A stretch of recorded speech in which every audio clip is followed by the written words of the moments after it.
सात संग जी बड़े प्यार और सत्कार से कान्हा जी धन निरंकारी। सात संग जी दास आप लोगों के सामने कुछ पंक्तियां रख रहा है, आशा है प्रवान कीजिएगा। सात संग जी आज का टॉपिक है भक्ति में अकर्ता भाव आवश्यक। सात संग जी भक्ति में अकर्ता भाव आवश्यक। सात्संग जी प्यार से कान्हा जी धन निरंकारी। सात्संग जी चर्चा का विषय था मानव जीवन का उद्देश्य क्या है। सात्संग जी एक सज्जन बोले 84 लाख योनियों में केवल मानव योनि ही कर्म योनि है। सात्संग जी बाकी सब भोग योनियां है, बस मानव जीवन में आकर अच्छे कर्म करते रहो। सात्संग जी किसी का बुरा न करो, यही मानव जीवन का उद्देश्य है। सात्संग जी बात आगे बढ़ाते हुए कहने लगे जैसा कर्म करोगे वैसा फल देगा भगवान, ये है गीता का ज्ञान। सात्संग जी बस कर्म करते जाओ, फल की इच्छा न करो।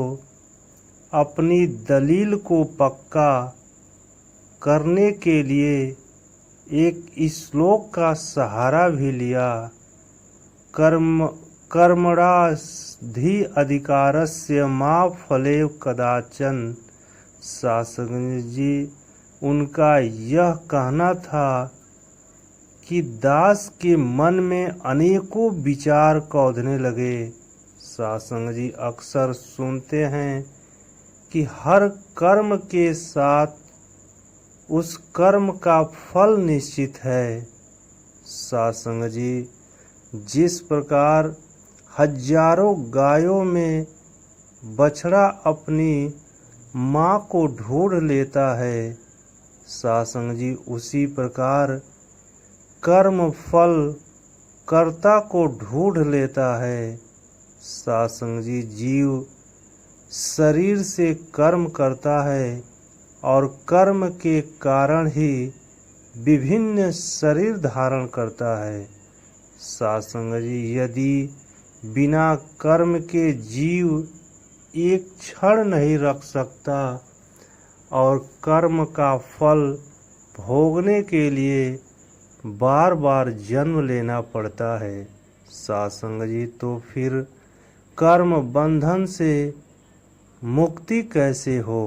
सात्संग जी संचित कर्म क्या है, प्रारब्ध कर्म क्या है और क्रियामाण कर्म क्या है। सात्संग जी क्या सच में शुभ कर्म करना ही काफ़ी है। सात्संग जी शुभ कर्म करने पर भी क्या जीव बंधन में है।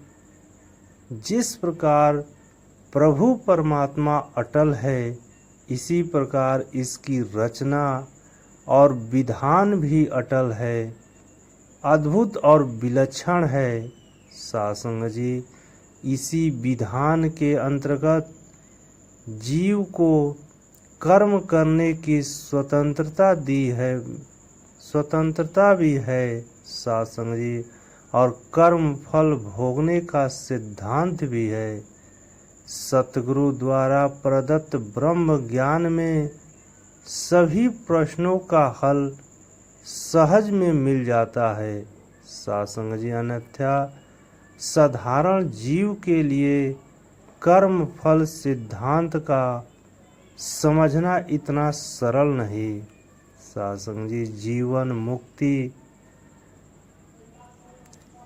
ब्रह्मज्ञानी संत अपने अनुभवों के आधार पर मानव को बार बार समझाते हैं कि बंधन का कारण कर्म नहीं बल्कि कर्मों से आसक्ति और जीव का कर्म कर्तापन है। सत्संग जी, हर गुरु पीर पैगंबर ने मनुष्य को कर्म करने का उपदेश दिया है। श्री भागवत गीता में लिखा गया है, सत्संग जी, योगस्थ कुरु कर्माणि खंडन त्वचा धनंजय। सत्संग जी, अर्थात आसक्ति को त्याग कर योग में स्थित होकर कर्म करो। ईश्वरोपनिषद से पहले ही मंत्र में तेन यतेन भुंजिथा कहकर ऋषि त्याग भाव से भोग करने का उपदेश दे रहे हैं। सत्संग जी, त्याग भी हो और भोग भी हो, यह कैसे संभव है।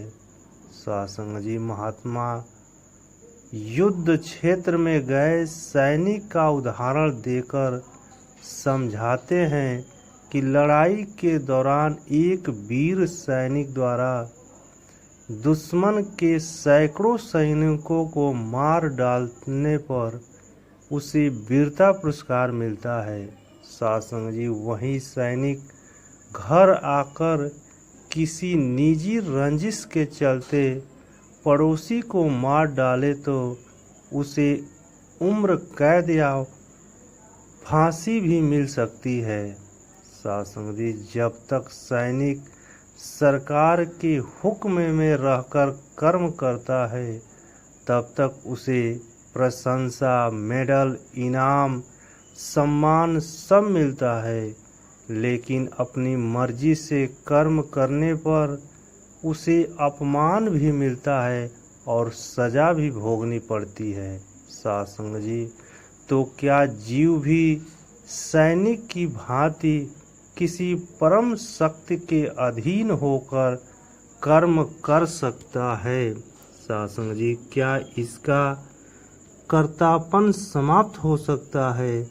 जब जीव करता ही नहीं रहेगा तो कर्म का फल कैसा और फल का भोग किसको? सत्संग जी, आखिर कौन है कर्ता?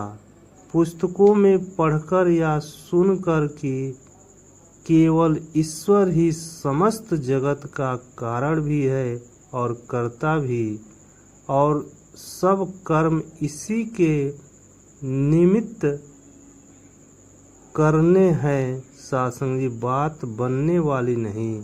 सत्संग जी, एक और उदाहरण में देखें, अगर हमें कोई 5 लाख रुपए देकर कहे कि यह पैसा अमुक व्यक्ति का है और उसे दे दो, सत्संग जी, जब तक हम उस व्यक्ति से मिलकर उसकी अमानत उसे सौंप नहीं देते तब तक हम उस बोझ से मुक्त नहीं हो सकते।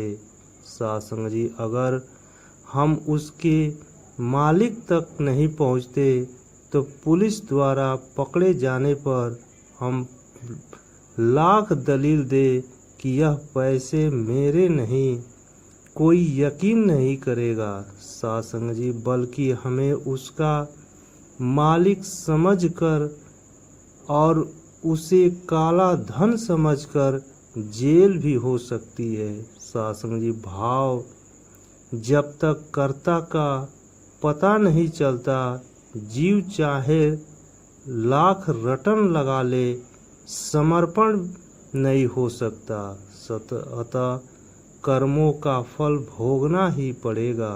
सत्संग जी, अच्छे कर्म सोने की जंजीर है और बुरे कर्म लोहे की। सत्संग जी, जंजीर चाहे सोने की हो या लोहे की, दोनों ही बंधन का कारण है। सत्संग जी, लोहे की हथकड़ी तो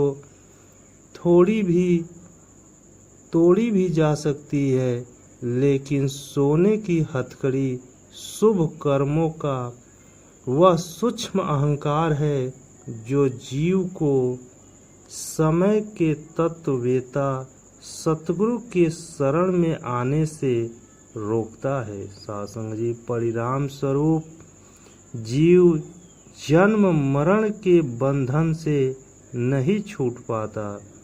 सासंग जी, समर्पण के लिए कर्ता का ज्ञान, बोध, जानकारी और समझ होना जरूरी है।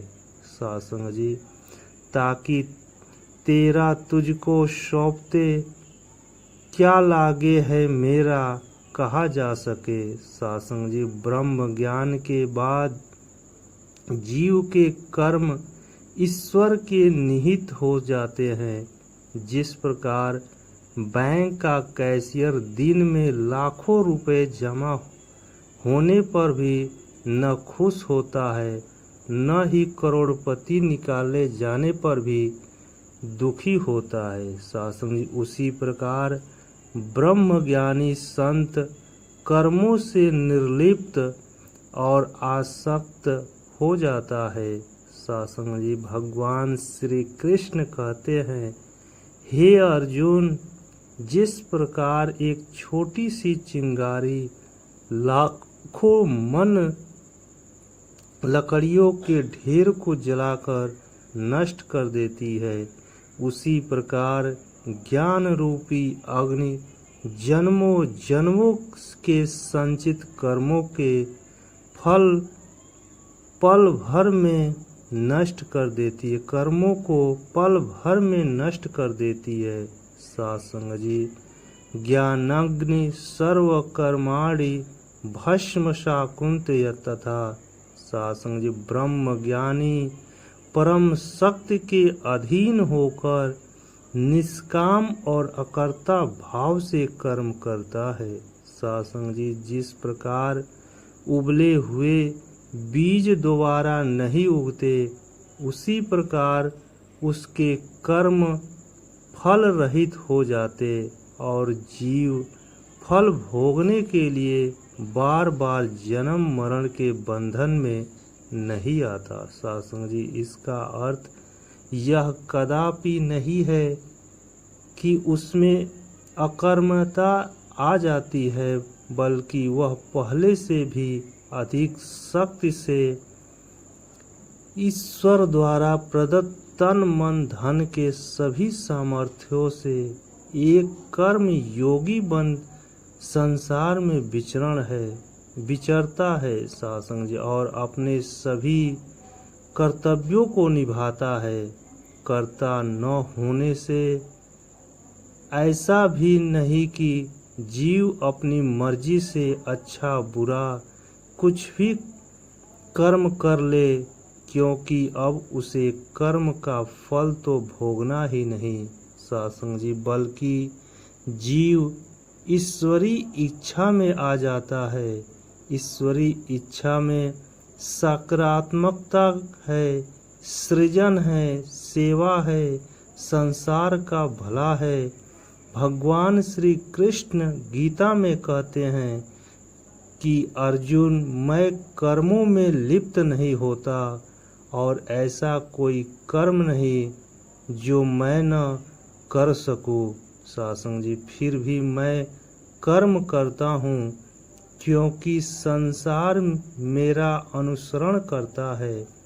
श्रीमद् भागवत गीता का गूढ़ उपदेश भी यही है कि मानव समय के सतगुरु की शरण में आकर तथा कर्ता ईश्वर को जानकर इसके निमित्त होकर सभी कर्म करे, तभी जीव कर्ता से अकर्ता हो सकता है और सभी बंधनों से मुक्त हो सकता है।